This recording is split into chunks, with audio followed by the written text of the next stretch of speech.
بانی پی ٹی آئی سے اڈیالہ جیل میں ان کی بہن عظمیٰ خان کی 29 روز بعد ملاقات۔ عظمیٰ خان کی بانی پی ٹی آئی سے ملاقات جیل کے کانفرنس روم میں کروائی گئی۔ ملاقات کے بعد میڈیا سے گفتگو میں عظمیٰ خان نے کہا کہ الحمدللہ بانی پی ٹی آئی کی صحت بالکل ٹھیک ہے۔ بانی پی ٹی آئی بہت غصے میں تھے۔ بانی پی ٹی آئی نے بتایا کہ انہیں ذہنی تشدد کا نشانہ بنایا جا رہا ہے۔ ان کی کسی سے بات کروائی جا رہی ہے نہ ہی ملاقات۔ حلیمہ خان بولی کہ بانی پی ٹی آئی کو 1 سال سے تنہائی میں رکھا ہوا ہے۔ عدالت نے ملاقاتیں کروانے کے احکامات دیے ہیں، ملاقات نہ کروائی تو جمعرات کو دھرنا دیں گے۔ نورین نیازی بولی بانی پی ٹی آئی نے کہا کہ پارٹی اسپیکر قومی اسمبلی اور چیئرمین سینٹ کے سامنے احتجاج کرے۔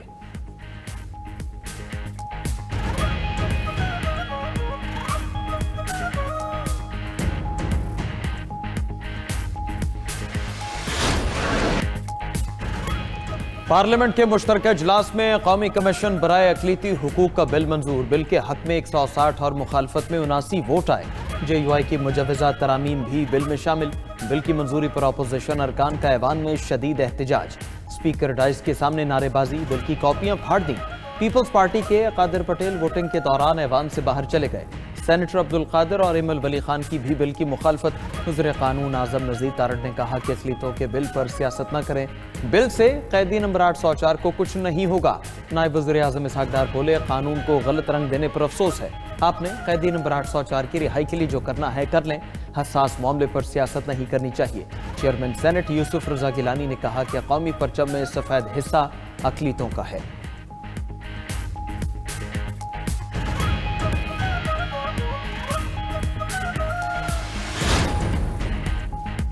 اسلام کے منافی کوئی قانون سازی نہیں ہو سکتی۔ اس حوالے سے آرٹیکل 8 بہت واضح ہے۔ اس قانون کو دیگر قوانین پر برتری حاصل ہو جائے گی۔ Chairman P T I barrister Gohar کا قومی اسمبلی میں اظہار خیال، کہا کہ اقلیتی برادری کا معاملہ بہت سنجیدہ ہے۔ ملک، قوم اور پارلیمان ایسی قانون سازی کی متحمل نہیں ہو سکتی۔ سربراہ جے یو آئی مولانا فضل الرحمان کی 27ویں آئینی ترمیم پر تنقید، کہا کہ 27ویں آئینی ترمیم میں کسی کو اعتماد میں نہیں لیا گیا۔ ترمیم کی منظوری میں جمہوری تقاضے پورے نہیں کیے گئے۔ کسی کو مراعات دینا خدمات کا صلہ نہیں بلکہ طبقاتی تقسیم پیدا کرنا ہے۔ اس طرح کا قانون کیوں لایا جاتا ہے جس سے کوئی فائدہ اٹھائے؟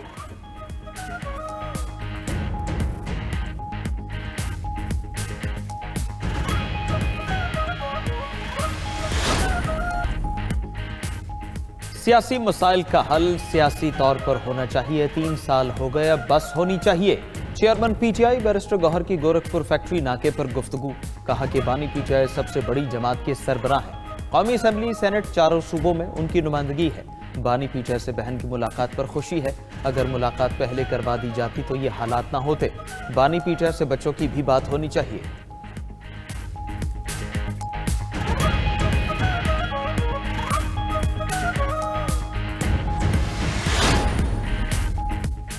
برآمدات میں اضافے پر مبنی معاشی ترقی کے لیے عملی اقدامات اٹھا رہے ہیں۔ کاروبار میں اضافے اور معیشت کی مضبوطی سے ہی ٹیکس آمدن بڑھے گی۔ وزیر اعظم شہباز شریف کا معاشی اصلاحات سے متعلق اجلاس سے خطاب، کہا کہ ورکنگ گروپ کی تجاویز پر عمل درآمد یقینی بنایا جائے گا۔ وزیر اعظم شہباز شریف کی زیر صدارت سری لنکا میں طوفان کی صورتحال اور امدادی کارروائیوں سے متعلق اجلاس بھی ہوا۔ وزیر اعظم کا سری لنکا میں قیمتی جانوں کے ضیاع پر اظہار افسوس، کہا کہ مشکل گھڑی میں سری لنکن حکومت اور عوام کے ساتھ ہیں۔ پاکستان سری لنکا میں بحالی اور تعمیر نو میں بھرپور کردار ادا کرے گا۔ پاکستان سے urban search and rescue team کل سری لنکا روانہ ہوگی۔ ادھر وزیر اعظم کی خصوصی ہدایت پر این ڈی ایم اے نے 200 ٹن امدادی سامان سری لنکا روانہ کر دیا۔ فیلڈ مارشل سید عاصم منیر سے ترک وزیر توانائی کی ملاقات، پاک ترکیہ اسٹریٹجک اشتراک پر بات چیت۔ آئی ایس پی آر کے مطابق دونوں ممالک نے توانائی کے شعبے میں شراکت مزید مضبوط بنانے پر اتفاق کیا۔ خطے کے استحکام کے لیے مشترکہ کوششیں جاری رکھنے کا عزم۔ فیلڈ مارشل سید عاصم منیر سے کیمرین پیٹرول مقابلے میں حصہ لینے والی ٹیم بھی ملی۔ فیلڈ مارشل نے دنیا کے مشکل ترین عسکری مقابلوں میں ممتاز کارکردگی دکھانے پر مبارکباد دی۔ ٹیم کی غیر معمولی جسمانی برداشت، حربی مہارت اور اعلیٰ ٹیم ورک کو سراہا، کہا یہ کامیابی عالمی سطح پر پاکستان کی مثبت شناخت کو مزید مضبوط کرتی ہے۔ فیلڈ مارشل کے حوالے سے نوٹیفیکیشن میں کوئی تاخیر نہیں اور نہ کوئی کنفیوژن ہے۔ پارلیمانی سیکریٹری اطلاعات بیرسٹر دانیال چودھری نے کہا کہ تمام قانونی اور آئینی تقاضے پورے کرنے ہیں، اس کے بعد نوٹیفیکیشن جاری ہوگا۔ وزیر اعظم پاکستان آ گئے ہیں، جلد نوٹیفیکیشن جاری ہوگا۔ کچھ سیاسی جماعتیں جان بوجھ کر اس معاملے کو پیچیدہ کرنے کی کوشش کر رہی ہیں۔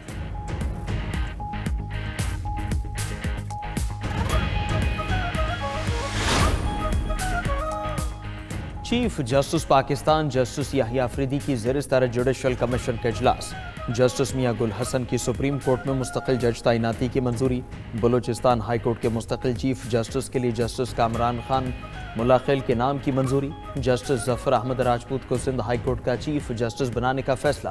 جوڈیشل کمیشن نے معاملہ صدر کی منظوری کے لیے وزارت قانون کو بھجوا دیا۔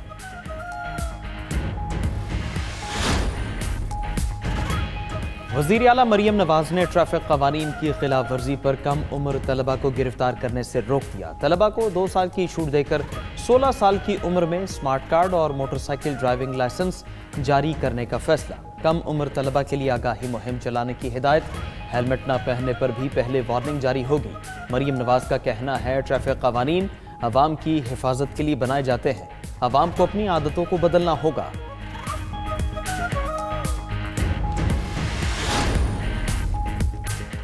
پنجاب میں مائنز اینڈ منرلز فورس بنانے کا فیصلہ۔ نئی فورس غیر قانونی مائننگ روکنے کے لیے قائم کی جائے گی۔ مائنز اینڈ منرلز فورس کے قیام کا قانون بھی تیار۔ پنجاب اسمبلی کی اسٹینڈنگ کمیٹی نے Punjab mines and minerals bill 2025 کی منظوری دے دی۔ نئے قانون میں لائسنسنگ، نگرانی اور مائننگ آپریشنز کے سخت قواعد شامل۔ نیوکلیئر انرجی، تیل اور گیس کے ذخائر اس قانون کا حصہ نہیں ہوں گے۔ مائننگ کے لائسنس جاری کرنے کے لیے نیا کیڈسٹر سسٹم نافذ کیا جائے گا۔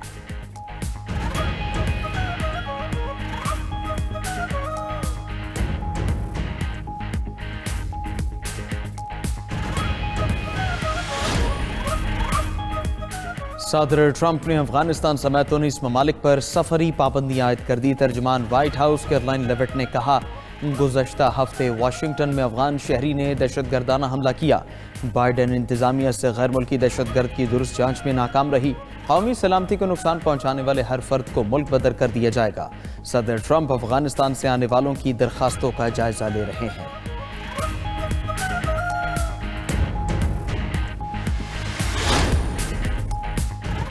امریکی ایلچی اسٹیو وٹکاف ماسکو پہنچ گئے۔ آج روسی صدر پوٹن سے ملاقات کریں گے۔ ادھر ماسکو میں روسی اور چینی وزرائے خارجہ کی ملاقات بھی ہوئی۔ ملاقات کا مقصد بین الاقوامی سیاست میں تعاون کو یقینی بنانا تھا۔ یہ ملاقات امریکی نمائندے وٹکاف کی پوٹن سے ملاقات سے پہلے ہوئی۔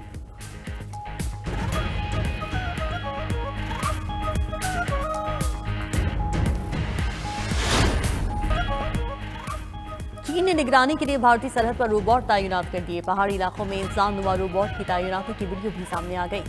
چینی حکومت نے ابھی تک روبوٹ تعیناتی کی تصدیق نہیں کی۔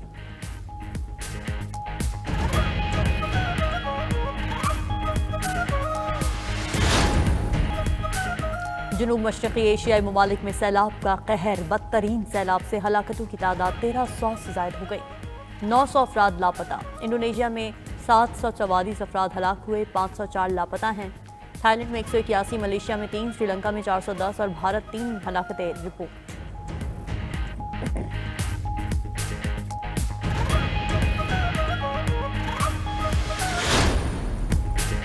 ایران صوبہ خراسان میں سونے کا بڑا ذخیرہ دریافت۔ ماہرین کے مطابق ذخائر میں 7.95 ملین ٹن آکسائڈ گولڈ اور 53 ملین ٹن سے زائد سلفائڈ گولڈ موجود ہے۔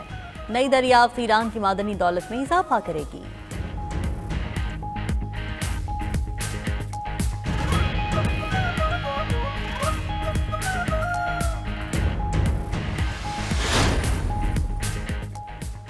ناروے میں دنیا کی سب سے لمبی زیر سمندر سرنگ کی تعمیر جاری۔ 27 کلومیٹر لمبی سرنگ سطح سمندر سے 1286 فٹ نیچے ہے۔ زیر سمندر سرنگ کی تعمیر پر $2 ارب 40 کروڑ لاگت آئے گی۔